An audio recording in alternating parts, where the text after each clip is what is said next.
دانەی پێشمەرگەی سلێمانی بەردەوامە لە تۆمارکردنی ئەنجامە باشەکانی لاخولی لاوانی ناوی کوردستان و نێچیری ئەم جارەشی یانەی کۆیە.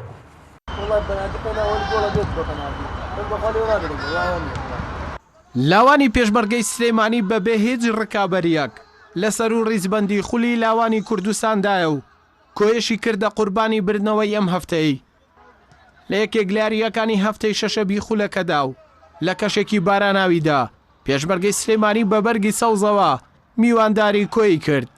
گێمی یەکەم هەردوویانە بە بەهێزی دەرکەوتن و بە چەندین هێرشیش بەختی خۆیان تاقی کردەوە، بەڵام یانەی خاوەنیاری گا سەرکەوتوو بوو لە گۆڵی یەکەم لە ڕێگەی محەممەد ڕێبوار لە خولەکی 21. گێمی دووەم بەهۆی بەردەوامبوونی بارانبارینەوە یانەی کۆیە بە بەرگی سەوزەوە هاتەوە ناو یاریگە و هەموو هەوڵێکیدا بۆ یەکسانکردنەوەی ئەنجامەکە، بەڵام بە پێچەوانەوە لە خولەکی 52 ئاری ئەنوەر هەرکی یانەی میوانی قروستر کرد بە تۆمارکردنی گۆڵی دووەم. ئەگەر گۆڵپارێزی کۆیەش نەبووایە پێشمەرگەی سلێمانی زیاتر لە 4 گۆڵی تری تۆمار دەکرد.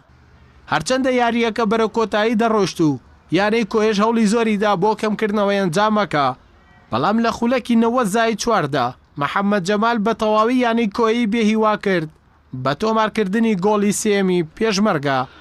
لە کۆتاییشدا یاریەکە بە 3 گۆڵی بێ بەرامبەر بە سوودی لاوانی پێشمەرگەی سلێمانی کۆتایی هات. وەکو ڕازیبوون دایمەوتومان ئێمە ڕازین و یاریزانانە ئێمە هەرچی تەکتیکی ژیان پێڵین لە ساحات جێبەجێەکەن بە گۆڵفەوتانی ڕاستە زۆر گۆڵە فەوتێنین بەس هەوڵێن بە تەمرین ئەوانە چارەسەرکەین لەخوا بەزیابی هەفتە بۆ هەفتە ئەنجامەکانمان باشترە و بەرەو پێشەوە ڕووین. سەرەتا بە نای خوا الحەمدولillah ئەمڕۆ یاریکی باشمان کرد لە ساحەی خۆمان توانیما ببینەوە چوینە قۆناغی یەکەم ئینشاءالله هەروە بەم ئاستە بەرزە پێشکەش دەکەین و ئینشاءالله بۆ کاس دەجەنگین. بەڵێ ئینشاءالله ئێستا ئاسمان زۆر باشتر ئینشاءالله هەوڵ دەدەین زیاتر ئاسمان باشتر بێت و هەموو یاریەکان بەسەرکەوتن کۆتایی پێبێنین. بەگشتی ئامانجمان ئەوەیە بتوانین کۆمەڵی لاو دروست بکەین و بتوانین بۆ ساڵانی داهاتوو بۆ ڕزی پێشکەوتوان سەریان بکەین.